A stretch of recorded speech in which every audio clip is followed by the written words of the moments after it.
ఖమ్మం జిల్లా పెనుబల్లి మండలం రామచంద్రరావు బంజర్ గ్రామంలో ఇందిరమ్మ ఇంటి శంకుస్థాపన కార్యక్రమంలో మంత్రి పొంగులేటి శ్రీనివాసరెడ్డి పాల్గొని శంకుస్థాపన చేశారు. ఈ సందర్భంగా ఏర్పాటు చేసిన సభలో ఆయన మాట్లాడుతూ సాధించుకున్న తెలంగాణ రాష్ట్రంలో ఎలాంటి అభివృద్ధి జరిగిందో అందరికీ తెలుసని, అధికారంలోకి వచ్చిన 15 నెలల కాలంలో ఇందిరమ్మ రాజ్యంలో తెలంగాణ రాష్ట్రం అభివృద్ధి బాటలు నడుస్తుందని అన్నారు. ప్రతి పేదవాడిని ఆదుకునే విధంగా ప్రభుత్వం అండగా ఉండి పనిచేస్తుందని, ప్రభుత్వం ఏర్పడిన మొదటి సంవత్సరంలోనే 57,626 ఉద్యోగులు భర్తీ చేశామని, రాజీవ్ ఆరోగ్యశ్రీ ద్వారా 10 లక్షలతో వైద్యం చేపిస్తున్నామని తెలిపారు.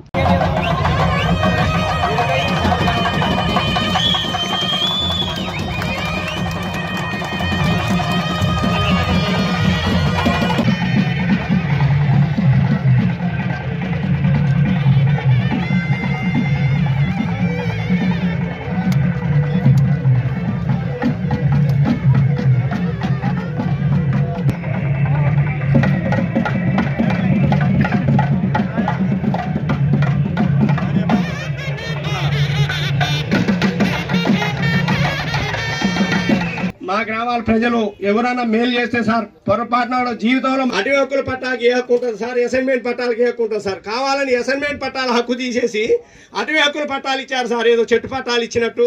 వాళ్ళకు కూడా అన్యాయమే జరిగింది సార్. ఈ గడిచిన 15 నెలలలో మార్పు కావాలని, అది ఇందిరమ్మ రాజ్యంతోనే సాధ్యమని, మీ అందరి దీవెనలతో తెలంగాణ రాష్ట్రంలో ఇందిరమ్మ రాజ్యం వచ్చిన తర్వాత ధనిక తెలంగాణ రాష్ట్రాన్ని ఆనాటి పెద్దలు 8,19,000 కోట్ల అప్పు చేసిపోతే ప్రతి సంవత్సరం నెలకి 6,500 కోట్లు అప్పు మిత్తి కడుతూ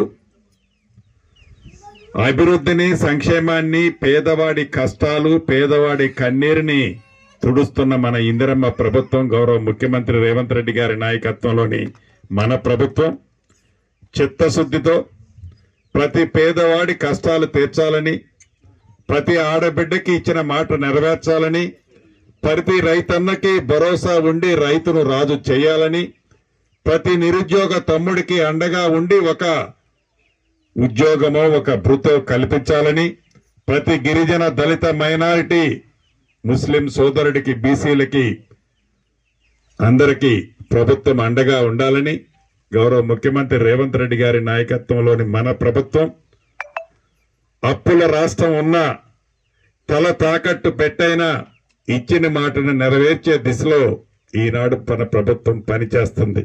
నిజం, ఏదైతే ఈనాడు ప్రతిపక్షం చెప్తుందో ఎన్నికల ముందు మీరు చేసిన వాగ్దానాలు నెరవేర్చలేదు అని అనే మాట అంతా నిజం కాదు, కానీ కొద్దిగా నిజమన్నమాట నిజం.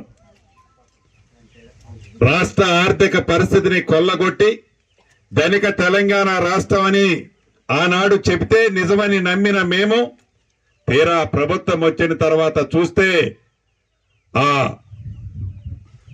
ఏదైతే ఆ లంకె బిందెల్లో ఏయో నిధులున్నాయనుకున్నాం, ఆ లంకె బిందెల్లో నిధులు కాదు కదా, చివరికి మంచినీరు కూడా ఇవ్వలేని ఆ రాష్ట్ర ప్రభుత్వం, ఆనాటి ప్రభుత్వం ఈనాడు ఆ జరిగిన అక్రమాలన్నిటినీ సక్రమార్గంలో పెడుతూ, చేసిన అప్పులను తీరుస్తూ, చేసిన వాగ్దానాలు వీలైనన్ని నెరవేర్చింది మన ఇందిరమ్మ ప్రభుత్వం.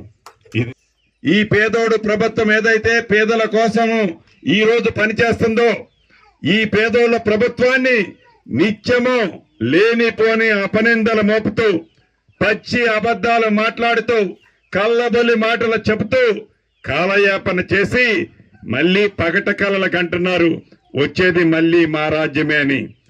ఏమి మంచి చేశావని మళ్లీ నీ రాజ్యం ఈ రాష్ట్రంలో వస్తుంది అని ఈ వేదిక మీద నుంచి వారిని ప్రశ్నిస్తున్నాను.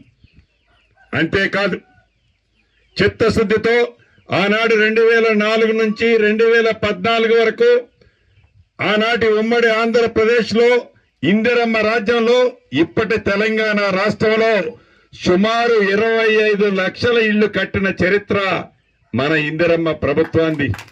ఇందాక ఇందిరమ్మ ఇళ్లే ఈనాడు ఇక్కడ ఈ ఊళ్ళో ఉన్నాయి.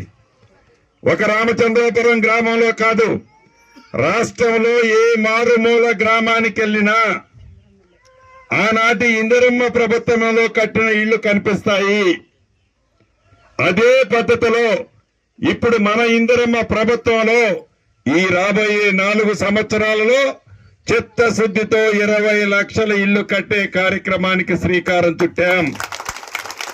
నాడు ఇందిరమ్మ ప్రభుత్వంలో దివంగత నేత రాజశేఖర రెడ్డి గారు శంకుస్థాపన చేశారు.